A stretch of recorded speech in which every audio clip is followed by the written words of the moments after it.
Middle east फिर से सुर्खियां बटोरने लग रहा है ग्लोबल टेंशन्स के चलते हुए।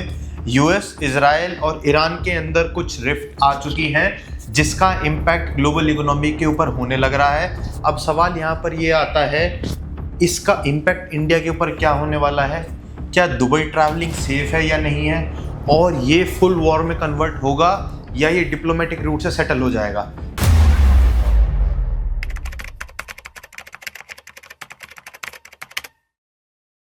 सो let's start breaking it down. तो सबसे पहले बैकग्राउंड समझिए। बैकग्राउंड ये है कि यूएस और ईरान के अंदर ऑलरेडी ही टेंशन थी, डेकेड से टेंशन चलती हुई आ रही थी। उसका रीजन था सैंक्शंस हो गए, न्यूक्लियर पावर की वजह से हो गया है।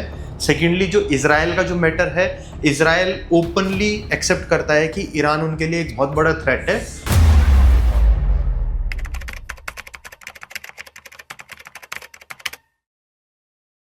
According to recent developments, the strong military movements are taking place, counter statements are being exchanged, and moreover strategic movements are taking place. So completely war-like situation हो गई है, but declared war है नहीं ये। But the thing is कि अब हमारे लिए क्या important है? हमारे लिए important है कि हमें इन चीज़ों को ट्रेस अप करते रहना पड़ेगा, थोड़ा कॉशियस रहना पड़ेगा और अपनी ट्रैवलिंग उसी अकॉर्डिंग ही प्लान आउट करनी पड़ेगी।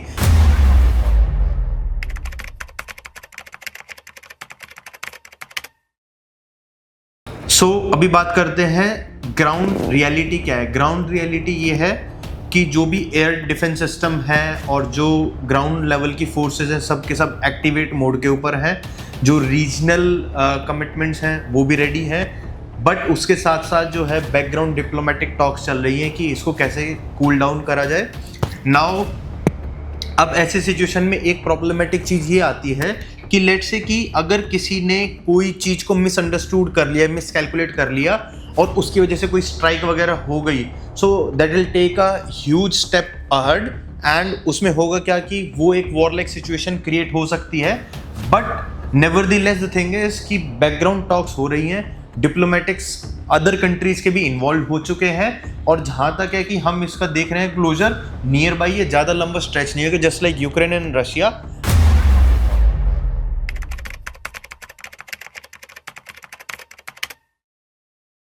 Now next big question is कि ये यूएस, इजराइल और ईरान के बीच में दुबई कहाँ से आ गया? सो बेसिकली क्या है कि दुबई की लोकेशन मैटर करती है। दुबई लोकेटेड है गल्फ के अंदर और दुबई ही एक ऐसा रूट है जो सेंट्रलाइज है। आप समझ सकते हैं कि यहीं से सारी की सारी इंटरनेशनल मूवमेंट्स होती हैं, चाहे वो ट्रैवलिंग की समझो, चाहे आप क्रूड ऑयल की समझो। सो अब इस वजह से दुबई को हिट किया गया है कि जिससे कि सारी की सारी सप्लाईज वगैरह डिस्टर्ब हो।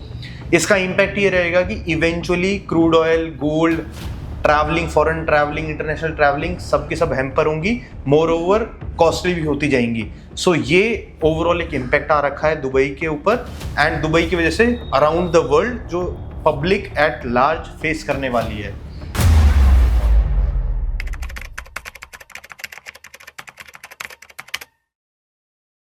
सो अब हम इस पूरी वॉर लाइक सिचुएशन का इम्पैक्ट समझते हैं। इम्पैक्ट हम 4 टर्म्स में समझते हैं। फर्स्ट इज कि ऑयल प्राइसेस ऑब्वियसली सब कुछ सप्लाई वहीं से हो रही है तो प्राइसेस बढ़ना लाजमी है। सेकंड है जो भी गल्फ के अंदर वर्कर्स काम कर रहे हैं, चाहे वो इंडिया से आ रहे हैं चाहे और किसी कंट्री से आ रहे हैं, दे ऑल्सो एक्सपेक्ट कि एक स्टेबिलिटी बनी रहे, उनकी लाइफ में कोई अनसर्टेनिटी ना आए एंड चीज़ एकदम स्मूथली चलती रहे। तो अभी उनके लिए भी इम्पैक्ट है। थर्ड थिंग है ट्रैवलिंग। सो बेसिकली क्या है कि मोस्टली फ्लाइट्स जो हैं दुबई के थ्रू रूट होती है, अब फ्लाइट्स का रूट चेंज होगा जिसकी वजह से क्या होगा कि फ्लाइट की कॉस्ट बढ़ सकती है, बहुत हेफ्टली बढ़ सकती है। फोर्थ पॉइंट इज कि स्टॉक मार्केट, सिंस अब ये 3 कंट्री तक सीमित नहीं है, ऑल अराउंड द ग्लोब इसका इम्पैक्ट दिखेगा। सो जो इन्वेस्टर्स हैं जो स्टॉक मार्केट में इन्वेस्ट करते थे, now they will tend to move towards more safer assets just like gold और सिल्वर समहाउ। तो स्टॉक मार्केट के अंदर भी हमें क्रैश देखने को मिल सकता है जिससे कि जो रिटेल इन्वेस्टर है उनके ऊपर बहुत बड़ा इम्पैक्ट आएगा, क्योंकि बड़े लोग, बड़ी मछलियाँ तो पार निकल जाती हैं, फंसती हैं तो छोटी मछलियाँ फंसती हैं। नाउ अब इन सब को अगर हम कलेक्ट करते हैं तो अभी सिर्फ ये 3 कंट्रीज या 3 लोकेशंस को लेके मैटर नहीं है, अभी राउंड द ग्लोब बात हो गई है। A to Z कंट्रीज इसके अंदर इन्वॉल्व हो गई हैं, क्योंकि सब किसी न किसी वे में सब पे किसी न किसी तरीके से इम्पैक्ट होने लग रहा है।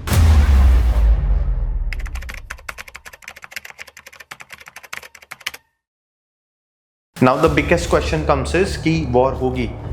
मैं रियलिस्टिकली आपको बताऊं तो वॉर होना एक बहुत डिफिकल्ट चीज़ है, बहुत ही एक्सट्रीम सिचुएशन होगी तब जाके वॉर होगी। रीज़न इज़ कि अगर वॉर हुआ तो फिर सीधा वर्ल्ड वॉर 3 होगा। A to Z कंट्रीज इसके अंदर इन्वॉल्व हो जाएंगे क्योंकि सब किसी न किसी की साइड लेंगी and there will be like 2 sides, एक इधर से गेम खेलेगी एक इधर से गेम खेल लेगी।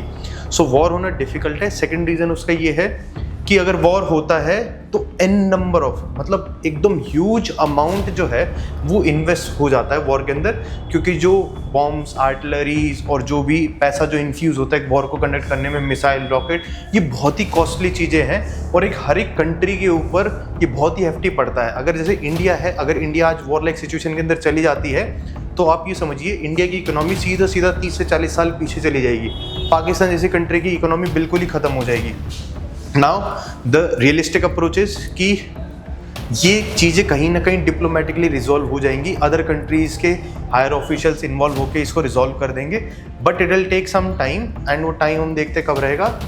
अगर आप ऐसा कंटेंट हमसे चाहते हैं और आपको ये कंटेंट अच्छा लगता है और या आपको कोई अपना ओपिनियन देना है, do let us know in our comment. Please subscribe our channel PM Vlog 365 and also stay connected on Instagram by same handle only. Follow us on Instagram also. Thank you very much. Bye bye.